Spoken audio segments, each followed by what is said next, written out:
Senhor Presidente, senhoras e senhores deputados, o Partido Socialista apresenta aqui um diploma que parece plasmar uma outra sua proposta aqui apresentada em setembro de 2020. É uma técnica de repetição que já nos habituou. Vejamos primeiramente, de qualquer forma, a sua oportunidade. Este projeto pretende fazer uma recomendação ao Governo Regional para que altere a sua estrutura e forma de nomeações políticas.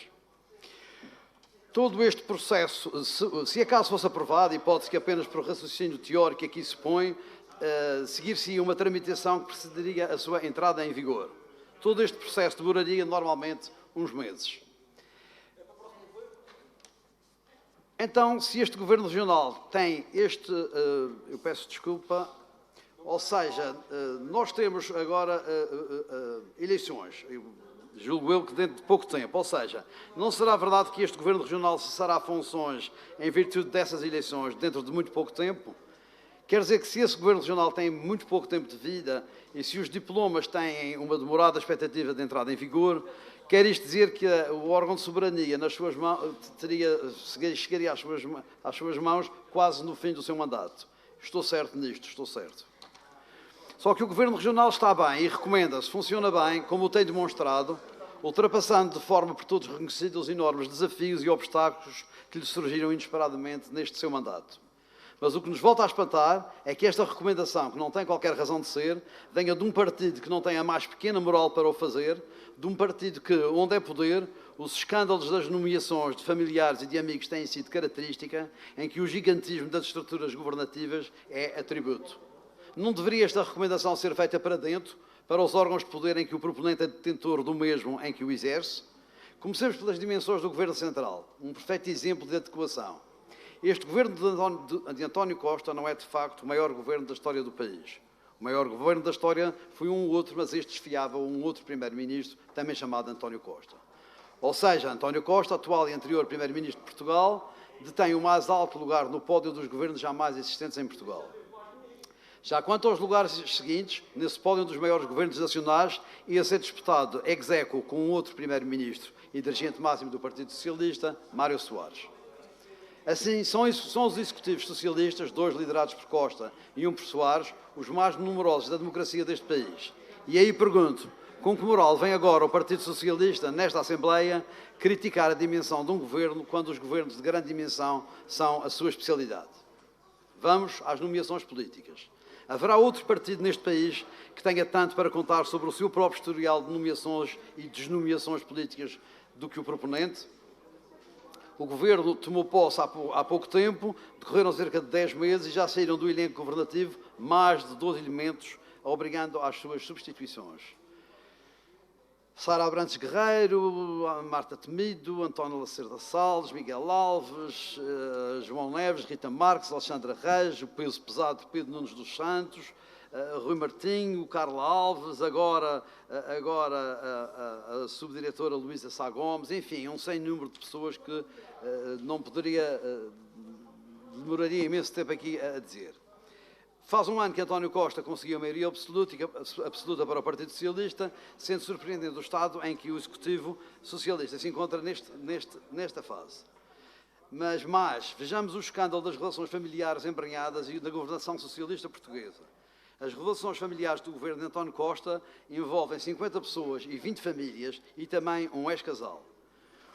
O jornal Observador avançou que a mulher e o irmão do ex-secretário de Estado da Defesa e do deputado do Partido Socialista desempenham cargos por nomeação governamental. Eu tenho por aqui abaixo uma série de casos que nem vou lê-los. Não vale realmente a pena. Os casos não têm fim e não quero estar aqui toda a manhã a nomeá-los, mas que isso aconteceria. O Governo de Costa é o exemplo da criação de cargos para encaixar os seus, para generosamente entregar aos que assim se chegam, mansos, submissos e domáveis, com a obtenção de um lugarzinho. Existem hoje tantos gabinetes que nem o Governo os consegue contabilizar.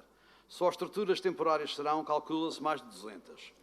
E é este Partido Socialista que veio apresentar um projeto demonstrando-se contra a dimensão do Governo Regional, que lata. E é este partido que vem falar em nomeações, que distinta lata. E não venham defender-se com o argumento de que, para o caso, fala o Partido Socialista de cá, não o seu todo. Porque aqui fazem exatamente a mesma coisa. Onde são poder. Apenas como exemplo, na Câmara da Ponta de Sol foram buscar o número 2 da lista de compromisso para ser responsável pela proteção civil. Na Frente Mar, em poucos anos, passou de 40 colaboradores para 120 quando o PS era poder. O caso da nomeação para técnico especialista do gabinete do Secretário de Estado das Comunidades, de uma pessoa em cujo currículo nada consta que tenha a ver com comunidades. Nas câmaras municipais temos outros casos. Enfim, isto são pequenas amostras. Apenas ainda uma referência à forma reiterada como o PS Madeira tenta fazer passar a ideia de que os gastos em nomeações são 33 milhões, o que não corresponde à verdade. O PS, manhosamente, soma os salários desde o chefe de gabinete ao chefe de serviços, confundindo cargos de confiança política com lugares de dirigentes na função pública. Além disso, somam a totalidade dos salários, assumindo que, caso essas pessoas não estivessem nessas funções, não representariam qualquer custo. Trabalhariam, mas não seriam pagas. O que é falacioso, já que mais de 95% dos contabilizados são funcionários públicos e, por isso, o custo real que acrescentam ao erário público cifra-se apenas na diferença entre os seus vencimentos, base, e os vencimentos que têm na qualidade de membros dos gabinetes dos secretários. E é isto. Este projeto de resolução, com uma enumeração das estruturas governamentais exaustiva e completamente descabida, na arte de bem legislar, e que não indica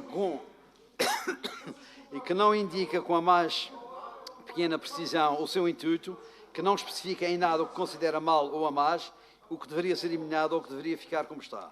São 21 páginas de orgânicas de governos liderados por Miguel Albuquerque, sem em parte nenhuma revelar quais devem ser mudadas, demonstrando uma completa ausência de estratégia. Para além da inoportunidade e injustificação da iniciativa, para além da falta de moralidade de quem a propõe, acresce assim uma absoluta ausência de concretização naquilo que efetivamente quer propor. Como disse, o Governo Regional está bem e recomenda-se. Este Governo tem funcionado da melhor forma que os terríveis anos em que governou permitiram. E a sua dimensão e adequação às circunstâncias tem-se demonstrado pela sua estabilidade e, sobretudo, pela sua ação e pelos resultados que tem sabido apresentar. O Governo Regional está bem e recomenda-se.